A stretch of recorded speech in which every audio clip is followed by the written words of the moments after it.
众朋友，大家好，我是许曼珍，欢迎收看南方特搜报。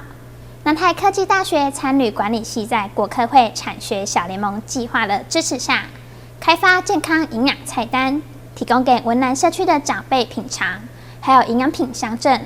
让大家有食各有料。由南台科大餐旅管理系师生所共同准备的中式套餐相当的丰富，都是专门替65岁以上长辈所研发设计的菜色。除了符合营养需求，老人牙齿不好也可以享用。加上当令当季又有创意的菜单，让长辈相当感佩。营养的迄个餐点哦，注意咱的迄个有形餐吼，营养拢真丰富，互阮这长者吼身体健康吼，补充阮大家拢足快乐，吼来有这个餐这活动，真感谢。我们的营养素、我们的热量，还有我们主要的蛋白质。今天的蛋白质的午餐的含量呢有30克以上。那长者呢，65岁的长者呢，一天呢必须要有70公克的蛋白质含量。那我们今天的一餐呢就有30克的蛋白质含量。那另外呢，我们还有制作我们的饼干，这也是我们为了长者而特别设计的花生饼干。因为老人呢有许多的各方面的可能肌少症或是其他的疾病呢，需要各方面的营养素，所以我们特别准备了这个花生饼干，里面呢有很高的蛋白质之外呢，还可以增加他们的热量。文南社区成立关怀据点已经超过20年，长辈除了一起来这儿活动，互相交流，不会孤单。这3年来，1周3天也开始有社区共餐，每一餐都有40几位长辈一起参与。这回又有学校加入营养健康的照顾，真的很幸福。文南里的共餐呢，无分文南里，附近遮你也感觉讲对这共餐有兴趣的，拢欢迎来参加。所以呢，阮遮吼外里会足侪，但是大家足欢喜啦吼，拿一家人共款。因中者呢，伊就营养时就毋免煮啊，就拿卡顿去。所以饭拢煮足侪，吼所以呢，阮的中者大家足欢喜。来遮佫有体适能活动，像今仔日佫有猪节呢，伫遐教弄鼓，吼所以中者大家拢伫遐真欢喜。文南里活动中心呢，都是全民运动，欢迎大家来遮运动。文南社区融入产官学资源来照顾高龄长辈，生怕营养若不均衡，可能造成肌少症、免疫力下降等风险，所以借着平日的饮食来提醒补充。记者郭文吉、何乔邦台南报道。还没想好怎么迎接2023年吗？迄今有许多吸睛景点非常适合游玩，不仅有邮轮过海、踩水玩沙、迄今海岸公园和贝壳馆，还有许多打卡热点，行程可以从早排到晚，带您来看看。跨年元旦到哪里游玩？旗津地区是不错的选择，游客可搭渡轮过海、踩水玩沙，来到旗津海岸公园，漫步在沙滩上，吹海风，欣赏海岸美景。来到了贝壳馆，透过场景布置，展现地中海风情。结合广场内灯塔与钟塔，犹如漫步在希腊街头，而星光隧道让游客走入全新缤纷光芒中拍美照，在绚丽的特效中感受浪漫氛围。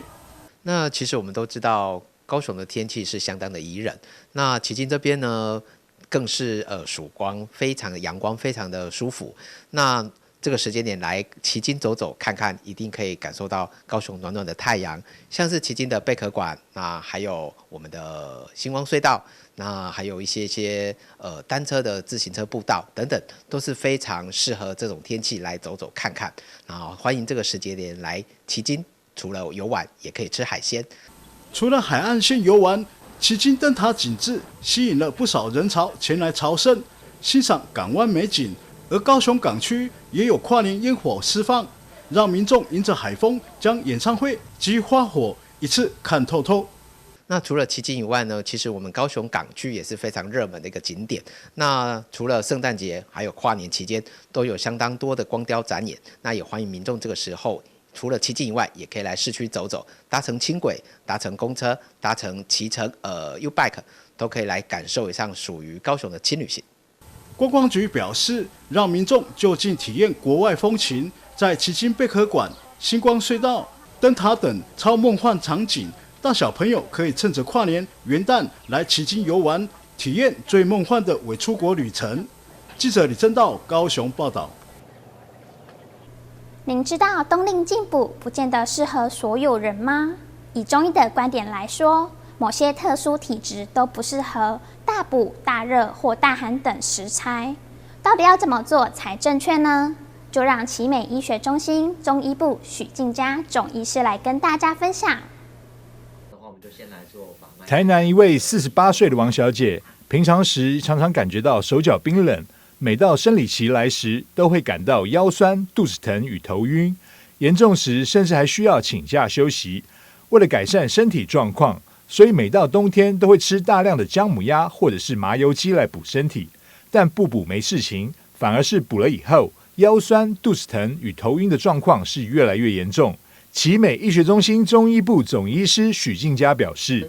体质属于燥热、痰浊、瘀阻体质等，都不适合食用大补、大热或者是大寒等食材。生理期来之前呢，有3种体质的人是不适合进行直接的一个进补的。这3种体质包含了我们说的燥热、痰浊还有瘀阻这3种体质。那燥热体质的患者平常会容易出现一些类似失眠、口干、怕热、容易长痘痘这样的一个状况。另外，他的生活习惯里面可能也会提到说他辣的东西吃比较多。那在这一类型的患者身上呢，我们常常会建议在饮食的部分可以喝一些桂花莲藕茶这种比较平性、稍微带一点点凉性这样的一个茶饮来去做饮用。那痰浊体质的患者呢，平常我们比较常看到类似肥胖，然后是或者是身上会有容易长一些脂肪瘤啊等等的这种囊肿体质。另外一个部分呢，就是他常常会有一些身重，然后觉得好像人没有什么力气，排便的时候会有一些软黏。那女生的话可能会白带分泌物比较多一点点。那在生活习惯的部分呢，可能会常常看到她很喜欢吃冰的东西，或者是一些烤炸辣这种我们所谓的肥甘厚味。那在这一类型体质的患者身上呢，我们会建议可以服用一些除湿茶，例如有荷叶、藿香，然后还有包含山楂等等的一些药材来去组合成的一个茶饮来做一个湿气的排除。第3种瘀阻体质的患者，其实常见就是有一些心血管疾病的患者，很多都会有这种瘀阻的这种现象存在，比如说有一些高血压等等疾病的患者就要特别注意。那另外女生容易有的一些子宫肌瘤或者是子宫内膜异位，或者是有些患者在月经来的时候她血块会比较多，一般我们会说比10块钱的硬币还要再大一些的话，那就要特别小心，可能是属于瘀阻体质的。这3种体质的患者呢，如果做了比较强的一个进补的时候，比较容易出现，以女生的话比较容易出现一些子宫异常的一些收缩，或者是有一些经血量会有突然变多或变少，或者有一些腹痛的状况。以王小姐的案例，许医师使用了通瘀化痰合并的温补处方，配合饮食卫教，经过调理后，王小姐的症状终于获得缓解。在最近几次的生理期，也比较不会感到腰酸、腹痛与头晕，手脚也不会再冰冰冷冷，作息也恢复了正常。记者张秀维，台南报道。高雄市妇女馆与其他单位共同策划高雄女路地图，以旗津为起点，绕行哈马星、盐城等地带，采访标的性的建筑物，挖掘大港中的女性身影。打开高雄市旧港区的地图，里面就有许多在日治时期针对妇女设置的会馆和习艺所，也有在战后充满异国风情流动的世界窗口，像是酒吧街、123亭等，都有许多妇女的足迹在其中。但是女性在其中呢，其实也占了一个情欲的流动的这个角色的位置。包括盐城有酒吧街，然后我们哈马星有123亭，旗津有福聚楼，然后有义旦、艺妓、卓妇等等的角色在其中出现。那我们在这里也会如实的呈现给大家。为了凸显高雄女性在城市发展中的角色，由国家妇权基金会、高雄市社会局妇女馆和打狗文史再兴会社共同合作，绘画出高雄女路地图。第一条路径以港口城市为起点，从地景、人物、文史等角度出发，探索大港中的女性身影。每个建筑的背后，比如我们看到这建筑就是建筑，可是这建筑背后其实它发生什么事，这件事情其实是我们更想跟大家说的。那所以我们就透过这样一个导览，其实可以找了很多的人，然后找了一些的小故事，在导览的过程当中，可以看着这些的建筑物，然后去知道在这里发生了什么。对于我们现在所谓就是男女平权的状况，就是其实是有更多的了解，就是他们当时候是怎么样的努力才换得我们现在今天这样的一个状态。另外，在地图中也整理出高雄日治到战后具象征性的性别小故事，像是自由恋爱、剪短发等摩登女孩的行为，算是当时突破性别理法的小故事，都会在导览活动中一一分享。自由恋爱啊，在日本时代其实是一个不被允许的，所以人家说单恋爱。那个卵癌其实是乱爱的意思，像我这样剪头发的女生是可以上新闻的，不用被抓去关啊，但是可以上新闻这样子。就借由这个女力活动，我自己身为女性，我也可以在这个地方找到当年妈妈这样子或阿嬷那时候的影子的女力活动，我觉得挺好的。古老的一些建筑再重新翻修，就是重新打造，我觉得蛮有兴趣的。他现在是在做一些什么有关文史工作的事情。以高雄为名的城市不断的壮大前进，但在跨越1个世纪以后，回首大港发展的历史，还隐藏许多女性身影，等待一场一场的导览活动深度探访。记者赖昌邦高雄报道。南纺购物中心为打造安全的购物环境，特别在户外展开灭火器操作演练，希望全体员工提升防灾意识及紧急状况应变能力，让消费者生命安全更有保障。南纺购物中心为打造员工与消费者一个安全工作场所与购物环境，平时除了照规定进行自卫消防编组与定期演练，日前也在户外展开灭火器的操作训练课程。透过自卫编组专业消防管理员对灭火器操作的细部介绍，由副总经理带头进行全体员工的实地操作。拿到灭火器，我们先把插销拉出来那如果拉不出来，它上面有所谓的鱿鱼丝的时候，我们就先转，然后把它拉出来然后拿取皮管，瞄着火焰底部去压握把然后来回扫射就完成了灭火了。我们会办这个全公司的员工来实际的操演灭火器，主要就是因为也有鉴于其实灭火这件事情本来就是需要大家都能够亲自的能够了解，亲自的懂。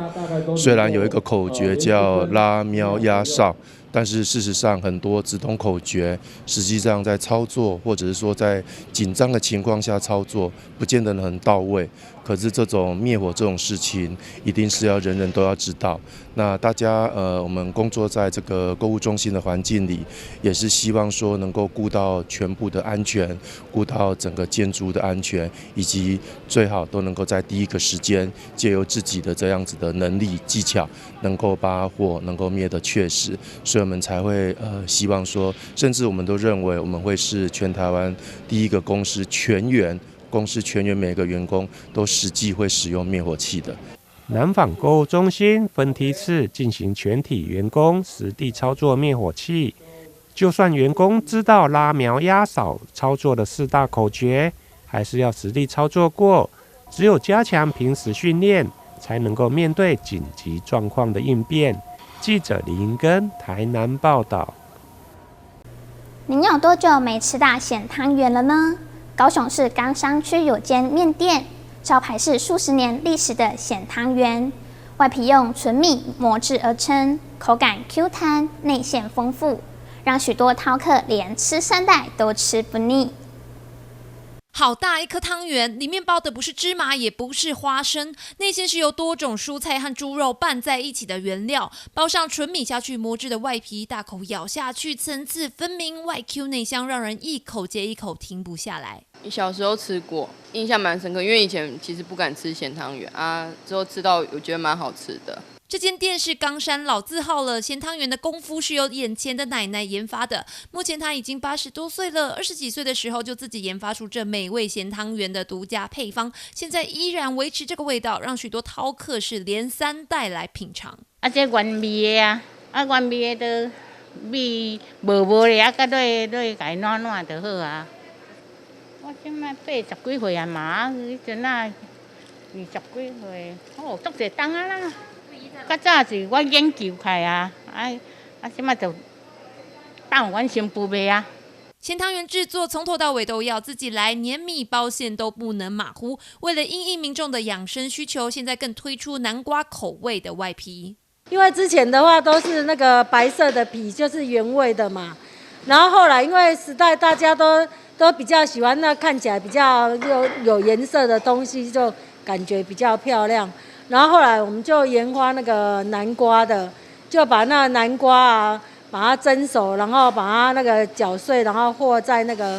个外皮啊，然后这样子看起来也比较漂亮。然后最主要南瓜又养生啊。好吃到不行的咸汤圆，以前是冬天限定，但没想到炎炎夏日也是很多人抢着要吃，现在已经是全年供应。为了让更多人可以品尝到这独家又传统的好味道，记者黄贡伟、关梦如高雄报道。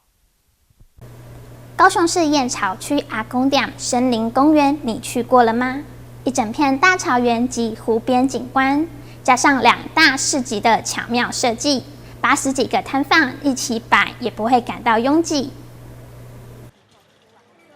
铺上野餐垫，吃吃喝喝，享受天然美景。放眼望去，一整片绿意盎然的大草原，还有超级高的斜坡绿地，以及美丽的湖边景观。这里是高雄市燕巢区的阿公店森林公园。为了让更多人能一起探索森林秘境的美好，23到24号2天，2大市集将在森林公园里摆摊。我觉得野餐这件事情，其实在这几年台湾都很流行，就是希望在好的地方野餐。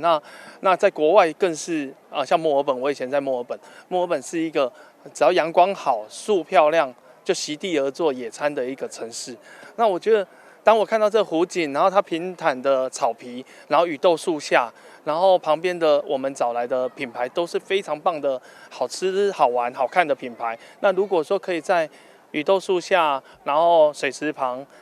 铺个野餐垫，然后野餐看看芒草，然后看看我们做的一些装置，我就是非常舒服的一件事。在这个季节，这是一座位于南台湾的森林小村，在各式装置艺术的巧妙设计之下，有如一秒飞到国外。市集总策展人谢文侃提到，特地将80几个摊商距离拉开，让来休闲观光的民众可以更有种放松感。像我们山坡上，我们现在放了几只羊，是因为我们第一次来到这个场地的时候，它的草是非常的绿意盎然，然后非常的高。然后那时候我看到我就拍了一张照片，我觉得很像以前的 Windows 萤幕保护程式。那我就说哇，这里也太美了吧。然后我就觉得，如果说我们都常说风吹草低见牛羊嘛，所以那个草在飞的时候，我就觉得如果这里看起来好像应该在国外的话，就是会有羊在吃草，所以我们就做了很多关于羊的装置。这边环境还不错，然后绿化环境都很好，然后腹地也蛮大的，车子也蛮好进来的。对，就是进来这边会觉得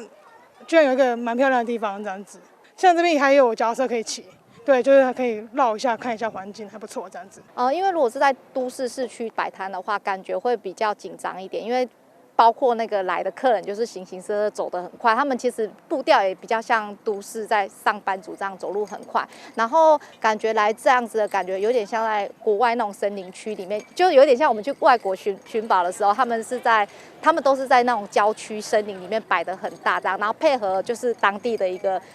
风景这样子，所以我们会觉得说心情比较放松。摊商提到，来到阿公店有别于都市里人来人往，在这里除了工作，更像度假。不妨趁着假日携家带眷来阿公店森林公园，开启一趟湖边森林之旅吧。记者邱玉婷、庄淑婷高雄采访报道。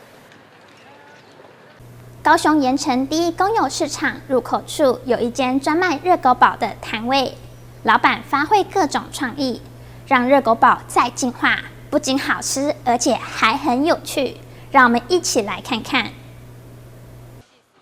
来到盐埕第一公有市场，在入口处有个充满美式街头风情的摊位，老板阿奇正在熟练的制作热狗堡。原本摊位是开在年轻人聚集的新崛江，是什么原因让阿奇来到盐一市场呢？其实，在那个盐一市场，他们在改建之前，其实我就有来参加过这边的活动，蛮喜欢这边的氛围，对，然后喜欢这边的一种感觉，所以我就觉得说，那我就想要来这边卖热狗堡这样子。基本上美式料理我都喜欢，对。然后就是比起汉堡的话，我会觉得说热狗堡我会比较有兴趣，对，因为我会想要把热狗堡看可不可以加一些有趣的元素进去，然后来让大家来吃看看，这样我会觉得这是一件很好玩的事情。面包、热狗和酱料是组成热狗堡的基本要素，要怎么在这个基础上玩出新花样，就是阿奇努力追求的目标。其中有一样从名称就很有效果的品项，不仅很吸睛，就算吃的时候有点不知道怎么下口，也会很想挑战它。就是我很想要就是多做一些不同的尝试，一些有趣的元素加到热狗里面，然后让大家知道说，其实热狗原来也可以这样子做，而不是我们传统印象中的那种大汉堡。对，然后这是我们这间店最大的特色，就是说我们会一直把有趣的元素融入进去，对，而不单单只是一个可能就是一个热狗堡这样子。对，我有40公分。我是点40公分，他每次去餐车我排到的时候都卖完了，对啊，所以就是刚好盐城有定点，我就专程过来吃，因为它跟一般外面的真的差很多啊，因为外面都是像短短的热狗堡，它这个很特别，很好吃。我觉得跟那种超商的比起来，它的热狗就是比较有口感的，比较脆，它的肉酱其实也特别好吃，它打起来的话，那种酸酸甜甜真的很棒。不止好玩，更要好吃。除了40公分超长热狗堡，另一样点单率也很高的培根起司口味，在煎到焦香酥脆的培根上铺上满满 cheese， 再用火枪烘烤融化后放到面包上，这奔流而下的 cheese 瀑布，让人忍不住想要赶快大咬一口来品尝它的美味。大家对热狗堡第一印象一定都是从那个大汉堡开始。对，然后我就会觉得说，那我有没有办法去颠覆热狗堡的一个不一样的感觉？所以我才会就是会做出那个我有40公分这个热狗这个口味出来，故意要让客人没办法下手，就是好玩了。因为其实基本上我的热狗堡里面都会有我们自己调制的肉酱，起司也是我有去挑选过。因为像我们一般比如说去外面吃的一些起司口味的话，它可能单纯只是用温度去把它做一个溶解的动作。那我会想说，既然要吃，那我们就要吃好吃一点的，所以我们就要用一个更高的温度去把它溶掉，然后顺便会有一个酥脆的感觉，加上铁板的一个融合。对，然后这样的话就变成说，客人可以吃得到不一样的口感，而不是只有单一口感。阿奇的拿手好料不止这2种，还有更多意想不到的滋味。等您下次来盐城第1公有市场，记得把胃腾出一点空间，亲身感受这些创意热狗堡带来的美味冲击吧。记者萧逸轩、蔡怡文高雄报道。艺术家蒋勋龙之尾猫画展在台南文化中心开展，展出6幅油画、2幅水墨画，内有可爱的猫及花东纵谷美景。现在就透过镜头带您来欣赏。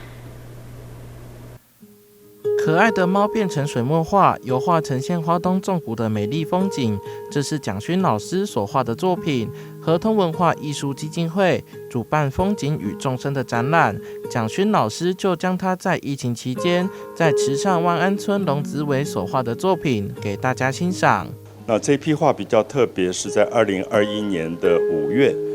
那个时候我记得全台湾大概都很紧张，因为之前我们的疫情也守得很好，好像忽然一下子爆发了，所以我就不敢回台北，我就住进了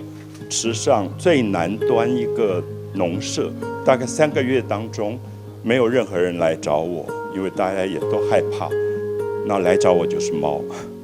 那所以我觉得很开心，就是那一段时间有一些猫陪伴我，然后他们就睡在我的画上面。那